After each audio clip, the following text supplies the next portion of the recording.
What do you make of the new figures out today? Well, I think the really concerning thing for us here in the Inner West is the fact that New Year's Eve has now become the most dangerous date in the 2020 calendar. So the cluster in Croydon could become a major outbreak if we see groups of people flocking to the harbour foreshore to watch the fireworks tonight.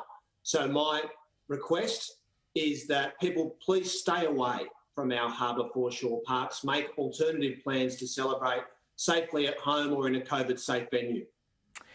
In terms of New Year's Eve, I drove to work this morning myself and I could see security guards were out in force in the area. I do live in the area. I've seen people out for testing, as we can see in these images now.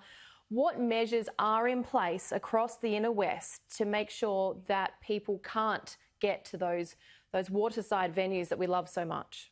Well, to be blunt, the government's been a bit complacent in regards to New Year's Eve. I've been writing to them and ringing their offices for many, many weeks now saying that there are real concerns about an outbreak. Normally 30 or 40,000 people would pour into Balmain and Birchgrove to access vantage points to watch the fireworks. And so we probably needed to have a clearer message well before now, before the Premier's announcement of a couple of days ago, about how this was going to be managed. We've declared all of our parks closed, but it will be the responsibility of the New South Wales Police to move people on, and that's why we need the cooperation of the community. Please don't go to harbourside parks to watch the fireworks. There's no good reason to be there, and if we do see that happen, then we risk the last day of 2020 being the worst day of 2020. I saw you take to social media this week and even outline the confusion in messages being sent to residents because portaloos were still available in parks that we're being told not to go to watch the fireworks. How frustrating has this process been? It was frustrating that the government insisted on installing portaloos despite the fact that we advised them, I advised them personally, that it was sending a mixed message. But there's not much room for squabbling here. The fact is that we've got a significant outbreak on our hands. We've got to make sure that doesn't turn into a major Sydney-wide outbreak.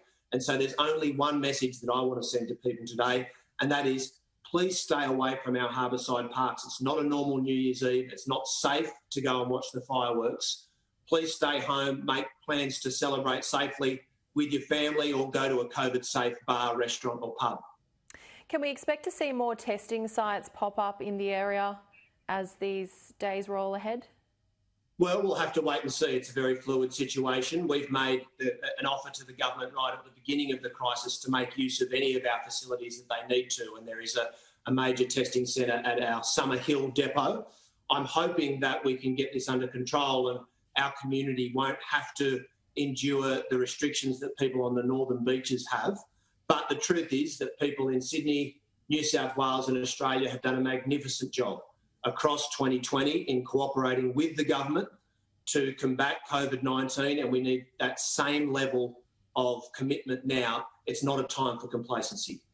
What has been the response from the local community? Have you found that people have sort of acted quite quickly or started to pop on the masks even though they're not mandatory at this stage? Well, I can't say that I've been out a lot myself, but I think the truth is that the response of the community right across 2020, not just in the Inner West, but throughout Australia, has been awesome. It's been terrific to see people collaborating with government to make sure that we can keep this virus under control, and that you only have to look at the scoreboard, at the results. Australia's done incredibly well. So we need to continue that same spirit of responsibility now, and the worst thing we could possibly do, having carried the football all the way down the field throughout the year, is to get complacent now and knock on just when the danger of the virus is at its highest. So I hope that everyone can see their way through to taking the advice and not going anywhere near the harbour this New Year's Eve. It has been a long year. We have all endured a year that we could never, ever have forecast. What is your message as we head to 2021? Well, I suppose you can have some semblance of normalcy tonight if you've got enough endurance to stay up and see the fireworks on television. I think it would be nice for people to be able to celebrate what has been at the end of what has been an incredibly difficult year for everyone in our society. But we do have to remain vigilant. The truth is that while we've got a vaccine almost ready to go, that if there's a major outbreak now, it's going to have a huge impact on the health of our community and on our economy. So we'd be much better to tough it out and just stay disciplined now so that we don't have to endure more pain in 2021. Well said. Inner West Mayor Darcy Byrne, thank you so much for joining us and wishing you and your loved ones a very happy and safe New Year. Thanks very much. Stay safe.